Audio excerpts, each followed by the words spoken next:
Hello ladies and gentlemen, and welcome to another fantastic video. So this week starts the weeks of mock drafts, so I'm going to hopefully be doing a mock draft every single week for you guys until I have my subscriber fantasy draft. If you still want to sign up for that, I still have spots available for my fantasy baseball subscriber Roto League. Comment down below if you guys want to join. I'm going to need you to send me an email address some way, whether it be through YouTube PMs or through Twitter DMs, something like that I need for emails so I can add you to League. So today we're going to be doing a 10-team Roto mock draft. At least that's pretty much what all of these are when you go into fantasy mock drafts. Pretty much they're all Roto. So we're going to be looking through, I'm going to show you guys how I draft, my draft strategies, and a bunch of different things that I like to do in drafts to ensure that I get the best value at each pick and to ensure that I wind up with a good team. So, yeah, so I have the 4th pick overall, which is a nice place to pick in a 10-team league. It's smack dab in the middle. I like having a middle draft pick. Preferably, I would have had 5, because I like having the middle draft pick, or one of the 2 middle draft picks, I suppose, as almost every league has an even amount of teams. You've got 2 picks that are kind of the middle. So, some strategies when drafting. First, obviously, you're going to get a great player in the first round, but you're really going to kind of suffer in the second, but then you're going to be good in the third, and you're going to suffer in the fourth. So, having the first overall pick, you're really going to wind up having to reach on a lot of guys that you want, and that's not really the ideal situation. I know that I had the 10th pick last year in my 10-team league, and it was awful, because I'd get a good guy one round, and then I'd have to reach a round and a half to get the guy I wanted in the next round. Prime example was the first and second round. I had Troy Tulowitzki in the first round, which turned out not being a terrible pick. But then in the second round, I wanted Bryce Harper, and I had the 11th pick. Oh my god, that just crapped out for a second. Oh shit, that didn't work. I had the 11th pick, so I took Harper with the 11th pick, even though he was projected to go around 27, but I wouldn't have had that 27th pick to use on Bryce Harper. So yeah, that's the thing. You're really going to have to reach if you draft towards the polar ends of either round. But if you've got a middle round pick, it's pretty nice, in my opinion. I like having those picks right in the middle, and especially in the beginning of the draft, because I say after about Jose Abreu... No, actually, compared to last year, the first round of this year's draft seems a lot safer and a lot better, because guys like Adam Jones are no longer in the first round. Guys like Troy Tulowitzki aren't necessarily first rounders anymore. You've got Jose Abreu, who, though he may not be the model of consistency, he's still going to have a damn good season. Kershaw is a first rounder. McCutchen, Stanton's finally a first rounder. Goldschmidt, I don't really agree with Goldschmidt. Gomez, I'm actually excited to draft Gomez this year in some of the leagues, because he's not a terrible player. That's the thing. Gomez is actually a pretty good player, and he's being drafted kind of as such. So, Trout went first, Kershaw went second. I can't say that I disagree with that. Having Clayton Kershaw will give you a huge advantage over every other team in your league. If you have Clayton Kershaw, you're pretty set on pitching. You can kind of get some lesser pitchers. That allows you to not need to take a tier 2 or tier 3 pitcher. It depends on your tiers, because some people say that Felix Hernandez is a tier of his own, just like Kershaw is. I would like to disagree with that. So now, 4th pick, Giancarlo Stanton falls into our lap. So we're going to have to take Giancarlo Stanton. That's 40 home runs. We can pair that with a guy that doesn't hit a lot of home runs, and that makes a pretty good player. So, like, what I like to do in Roto Leagues is I like to pair players together. So Giancarlo Stanton, I can pair him with a Melky Cabrera later in the draft. So Stanton's probably a lock for 40 home runs and not a lot of steals. And Melky Cabrera's a lock for a 300 average, but only probably 10 home runs. So if you combine those two together, let's say that Giancarlo Stanton hits 270. You've got a guy that just hit 285 with 25 home runs. You've actually got 2 guys. They combine to make 2 guys who hit 285 with 25 home runs apiece. That is exceptional for a fantasy baseball league. So I like to combine values. Or let's take it even further. Let's say you combine Melky Cabrera, who's going to have that 300 average, 10 home runs, and you combine him with Javier Baez, who's probably going to hit like maybe 210, but could potentially hit 30 home runs. Let's say he hits 30 home runs. Then you've got a guy that hits about 250, 260 with 20 home runs. That is substantially better than just a guy that hits 300 with 10 home runs or a guy that hits 220 with 30 home runs. So that's where the advantages of a Roto League come in as compared to a points league. Whereas in points league, a guy like Javier Baez and a guy like Melky Cabrera aren't going to be too valuable because they don't do the home runs. Well, Javier Baez does, but he strikes out, and that's going to hurt you in a points league. So you've really got to consider a bunch of different things when drafting, and you've got to really kind of adjust on the fly to all these different variables that go. Like, I've had guys reach on Tanaka this year when I was going to get Tanaka, and Tanaka's probably one of my favorite sleeper pitchers because he was a guy that was just exceptionally good last year, and everyone just assumes that just because he didn't get Tommy John surgery, that UCL is just going to snap this year, that it's just going to tear. They wouldn't be letting him pitch if his UCL wasn't healed. That's the thing that people don't understand, is that they're not going to run him out there with a still partially torn UCL. They're going to let it heal. I'd say it's kind of even safer than if he had Tommy John, because we've had guys who've needed dual Tommy John recently. And right now, what I've been doing the first 2 rounds is taking the best available player. So you may not like Anthony Rizzo, but he's the best available player right now. He was projected to go 13. Now this is pick 17. I don't like Adrian Beltre. I don't like Freddie Freeman. I don't like Jose Abreu. Those are the other top 4 guys. And I think that Anthony Rizzo is the top value right now in the draft because he fell so significantly, and he's going to give me even more power. So power and speed are your 2 biggest hitting premiums, just as strikeouts and I'm going to say wins and saves are going to be the 2 biggest premiums. Well, no, we'll go strikeouts and ERA because really, really, really low ERAs are hard to find, and guys who can strike out 250 are harder to find later in drafts. So home runs, I'm set in home runs right now.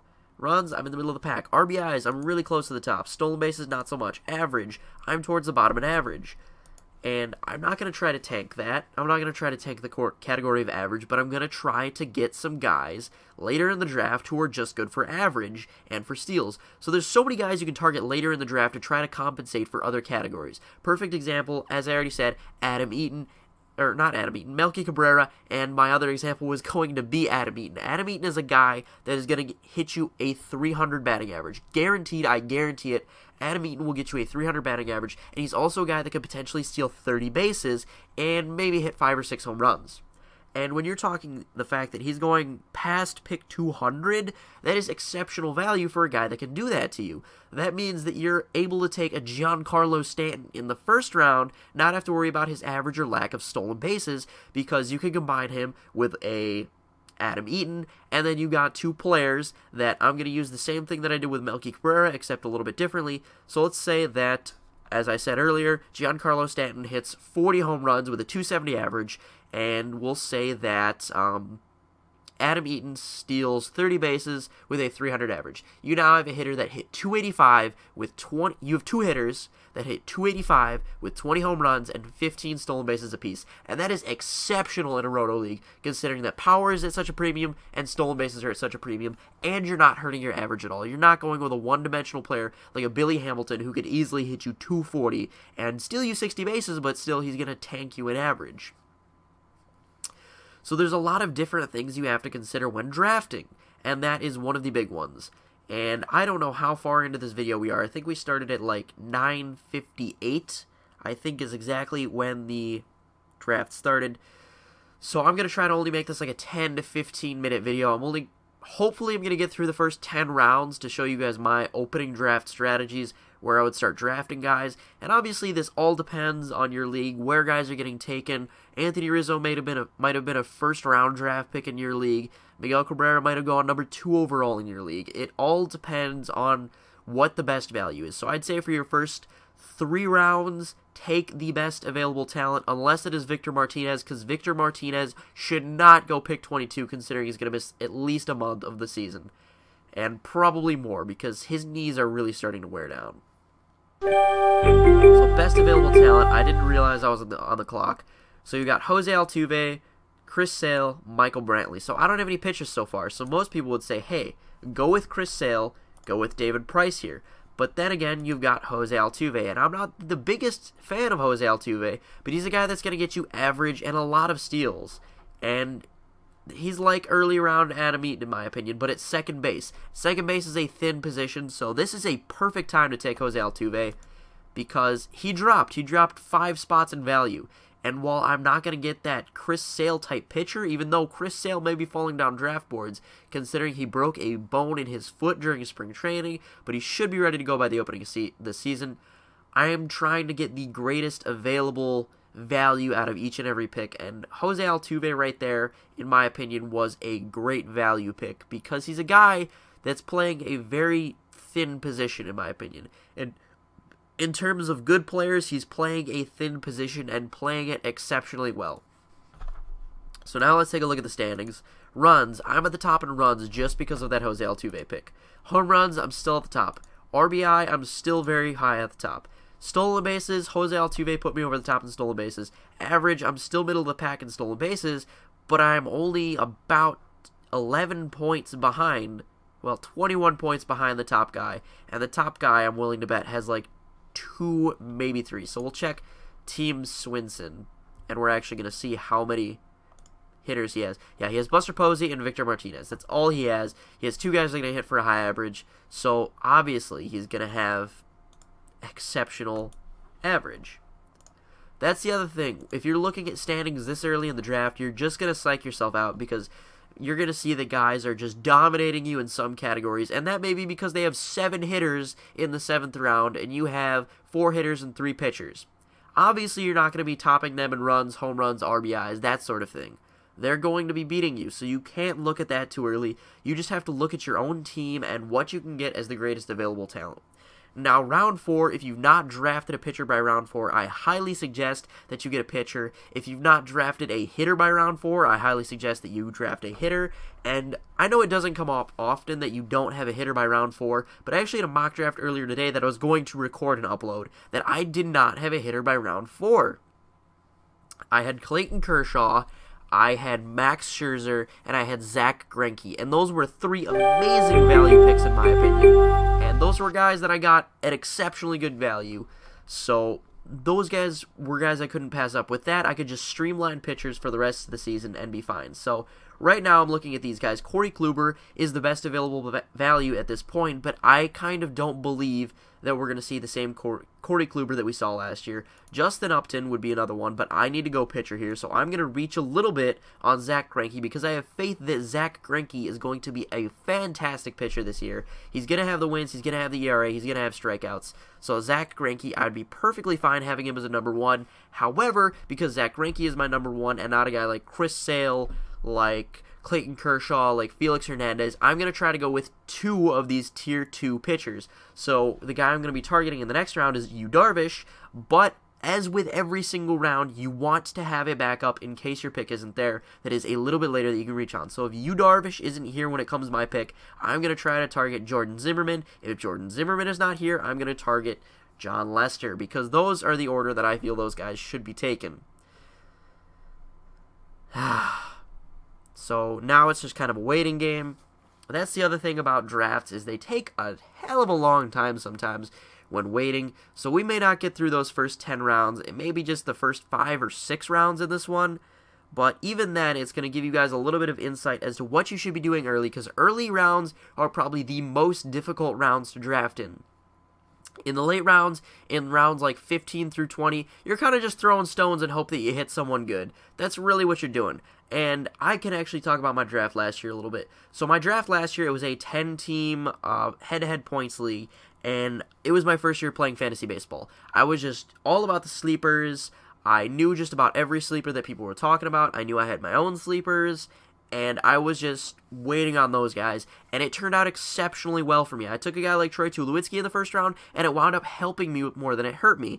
I mean, sure, he wasn't there for the playoffs, and that really did hurt, but I had an exceptional team. I took a lot of guys that broke out, and that's kind of a philosophy that I've heard people say that you really kind of want to take, and I kind of find it true. You either want to finish first in your league or you want to finish last. It doesn't matter if you finish second in the league. It doesn't matter if you finished 8th in the league. You either win or you don't. So you either want to have the highest breakout potential team or you want to have the safest team. Well, I I think you want to have the highest breakout potential team.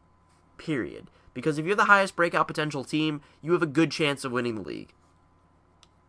I didn't last year, but that's because I had a plethora of injuries really all season. But Bryce Harper was a pick. Alright, so my first 2 picks really didn't pan out. I had Troy Tulowitzki with my first pick, and I had Bryce Harper with my second pick. Neither of them really panned out as value for where I took them, except Troy Tulowitzki was definitely first-round value for the first bit of the season where he actually played. But then the only reason I really made the playoffs was because of my late-round drafting. I took Jose Abreu in like the 18th round, and look what kind of value that yielded me. So right there, Yu Darvish goes right before my pick. So I've got John Lester and Jordan Zimmermann still on the board. I would prefer to take Jordan Zimmermann right now just because of the whip and the ERA. And as a second guy, he's not too bad. So as I was saying, I took Jose Abreu in like the 18th round. I took Nolan Arenado in like the 20th round. He netted great value. I took Kyle Seager in like the 17th round. He netted absolutely exceptional value. Those were guys that were just fantastic values that I wound up taking very, very late in the draft. And I know there was a lot of other ones. I took Yan Gomes in like the 24th round because no one takes 2 catchers in a league. Obviously, no one takes 2 catchers. I decided to take 2 catchers, and it wound up working exceptionally. I also had Carlos Santana. So either way, if one of them sat for catching a day, I had the other catcher to play. So Yan Gomes was an exceptional value pick, and he's not going to be that exceptional value pick this year. But a strategy that I would suggest that you try is draft 2 catchers. It's not crazy. If you draft 1 catcher that you think has exceptional breakout potential, and they wind up breaking out, you could either trade them at the mid-season, or you could trade your starting catcher at the mid-season, and you could wind up yielding a guy that you need in another position. So like, let's say you're very thin at starting pitching, but last year you had Yan Gomes and Carlos Santana. So I could have traded Carlos Santana for, I think Zach Greinke was offered to me. No, I don't think Zach Greinke was offered to me. I think it was less than that. I think it was like Tim Hudson and Kyle Loesch or something like that. I don't remember exactly, but you can wind up yielding a good value from it. It was just the guy I was trying to trade with wasn't very... He was trying to screw me, was it? Brandon was trying to screw me with a trade. He needed a catcher. I didn't want to give up any of my catchers because I had a plethora. Some other guys that I took late that wound up being exceptional value. I think I wound up struggling at second base. Yeah, I took Jed Jerko, so I wound up struggling at second base for a good portion of the season. And, of course, once Troy Tulowitzki went down, I didn't have anything because I didn't know about really drafting positional depth at those 2 positions. If you're going to draft a lot of positional depth, shortstop and second base, I highly recommend those are the 2 that you draft the most depth at. A strategy that I highly suggest is that you have you draft Javier Baez late, you draft Gene Segura late, and you draft Scooter Gennett late. Those 3 guys, if you combine them, make an exceptional player. You've got the average of Gene Segura, a 301 average. You've got the power of Javier Baez, potential 30 home run power, and the speed of Gene Segura, potentially 40 steal guy. And if you play those at second base, shortstop, and middle infield, you might wind up with an exceptional team. Obviously, you're going to have to pad those with a little bit of other average guys to bring it up a little bit, maybe a Melky Cabrera, but still, those guys could wind up being 3 decent middle infielders. Considering middle infielders, most of them don't hit for a lot of power, and a few of them don't really steal bases, and not very many hit for average. Those 3 guys together could be very, very, very nice on your team, especially because Gene Segura, in a lot of these drafts, goes undrafted, and a guy that's hitting 300 that can really boost your team average going undrafted in the middle infield is very, very bad. And Gene Segura is a guy that's going very late, and he could wind up being an exceptional bounce-back candidate. So, since this is taking so long, I'm actually going to come down here in the 200s and give you a lot of potential breakout candidates. So let's talk about some guys. Justin Verlander is a prime candidate to outperform where he is right now. He was dealing with a lot of core issues last year, and when you're throwing, you kind of do need the core to help you throw. So Justin Verlander is a prime bounce-back candidate in my opinion. You got Gene Segura here, who, again, just, as I said before, exceptional. If you're going to target a catcher late in the draft, or that second catcher, as I mentioned, Yasmani Grandal is the guy to go after, or Travis d'Arnaud. Those 2 guys, I think, will be the huge breakout catchers of the year. That is this year's Mesorango and Yan Gomes is those 2 guys. So now we have to go back and we have to make our pick. So, greatest available talent is Big Papi, but I think this is the year Big Papi falls off. But Aroldis Chapman here is a guy that can strike out 130 guys, only pitching 60 innings, and really help you out in ERA and whips, and get you a shit ton of saves. So I think here you really have to draft Aroldis Chapman. He's going to help out these guys' peripheral stats, and those three at the top of my pitching rotation really solidifies me as a great pitching rotation. He's the first closer off the board. He really helps my ERA. He helps my whip, even though my whip's still up here. Wins, I'm still up there in wins. I'm very high in strikeouts now because of Aroldis Chapman. Average, I'm second in average now because I have all these guys. This guy's still barely taking anyone. Stolen bases, I'm middle of the pack in stolen bases because I only really have one primary stolen base guy. Home runs and everything, I'm still down here because I need to start drafting more players. That's the other thing. Don't psych yourself out. Just keep drafting players. So 200 on again. Let's go back to this range. So, other guys. Danny Salazar is finally getting drafted later in drafts. He could be a Corey Kluber type this year because all the hype has gone around him. He could be a huge strikeout guy. Same with Mike Fiers. He could be this year's Corey Kluber. He finally has a rotation spot. He pitched exceptionally well last year, and he could be a huge breakout candidate. Jed Jerko is another huge breakout candidate. Torn plantar fascia last year. He's hitting in a much better lineup this year. He is a prime bounce back candidate. Let's talk about another guy. Travis d'Arnaud, as I said, perfect, exceptional late round catcher if you want one. Steve Pearce, late round power guy that could be this year's Kyle Seager. I'm just going to be straight up. He could be this year's Kyle Seager. He's a guy that hit for home runs and really has just started to develop a lot more power than we've seen. Danny Santana is probably going to be a bust if he goes much higher than this because so much of his average last year was BABIP driven. Arizmendi Alcantara is a guy that could really bounce back and provide you with a shit ton of flexibility. He could play a lot of different places. As I said, he's going at 238. Adam Eaton is a guy that can definitely hit you 300 with 30 stolen bases. I think they're really undercutting him with 20 stolen bases. He can steal you 30 stolen bases. Jock Peterson is a rookie to target. He could be this year's George Springer or Gregory Polanco. He could be that good. Let's see. Danny Duffy is an exceptional guy down here. He's not going to strike out a ton of guys, but he's really going to stabilize your counting stats. He's going to stabilize the ERA. He's going to stabilize the whip. I'm actually going to put him on my watch list. So now we have to go back up and draft again. So Big Papi's really fallen. Craig Kimbrell's fallen. Billy Hamilton's fallen. It looks like Jeff Samardzija is the one that I'm kind of supposed to take right now in a vacuum. However, I don't really want to take Jeff Samardzija. Oh, crap. I kind of want to take him, Craig Kimbrell, but I don't think I should. So there's not a lot of 200 strikeout guys left, so I feel like Samardzija is valuable here just in terms of his strikeouts. His counting stats are pretty bad, but the other thing that I really, really like about him is that he's going to strike guys out. If I compare him with another good closer or two, his counting stats, his ERA and whip are really going to be a lot lower. So, yeah. It's almost the end of this video because this has been a 20-minute video. We've done 7 rounds of drafting. I'll make the 8th round my last pick because I don't want to keep you guys too long. So let's actually look for some values in like the 250 to 300 range now. So Aaron Sanchez is a guy that if he winds up closing for Toronto could be a very, very, very valuable guy. He could wind up being a super utility player, like or a super reliever like Dylan Betances was last year, like Santiago Castilla was last year. He's a guy that's worth taking just because of the strikeouts, and he could have a very good ERA and whip stabilization.